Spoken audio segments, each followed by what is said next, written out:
Welcome to IP Financial Friday. This week, we're going to try something a little bit different. We're going the video route. So appreciate feedback on how it went or goes, however you want to look at it. This week, we're going to be talking about EPO fee increases that are coming. Japan's changing some procedures related to restoration of patents. And then last but not least, Belize, which I thought was an island until I actually looked at the map, is setting its Madrid fees. So we'll talk about all of that and more. So let's get started.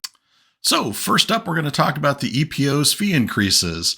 They're taking effect on April 1st. Affects everything across the board: filing fees, examination, search, renewals, etc. Averages between 4.5%, 5%. Varies a little bit in different places. We're showing a couple of the example fee increases here, as I'm blathering along. One of the things, if you've got a sizable annuity portfolio in the EP, you can pay renewals 3 months in advance of the due date. And so it might be worth you talking to your annuity vendor to see if you could prepay. The increases are not that big, so smaller portfolios probably won't see that much of a benefit in prepaying. And depending upon how your vendor handles annuities, if they charge you a $50 fee for every payment outside of the cycle, then you're not going to see much of a benefit. But if the sun, the moon, and the stars align, you might be able to save some money on annuity payments by prepaying them. So that's the EPO. Next, we go to Japan, where Japan's PTO has proposed changing the standards for reviving lost rights.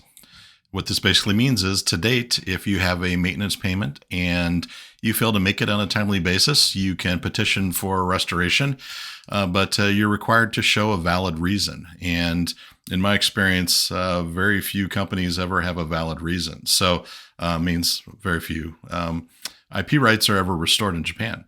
The change is going to be that you'll be able to show that it was unintentional, and you'll also be able to pay a fine. And your chances of getting your rights back, I think, are going to be quite a bit higher. So I think overall it's a good move from Japan. It's expected to go into force on April 1. So definitely make sure you make your payments until April 1. And then after that, you still need to make your payments, but you'll at least have Plan B. Our last financial topic for the day and for the week is Belize, which recently joined the Madrid system. And they just announced their fees, which will go into effect on February 24th. Fees are always in Swiss francs, so 226 for the first class, and then 48 francs for additional classes for applications. And then renewals are 178 for the first class, and then 36 francs for additional classes. So short and sweet on Belize. And that pretty much wraps us up for the week. Hope you enjoyed the video. Love your feedback. Already found ways to do it better, so you can see improvements next week.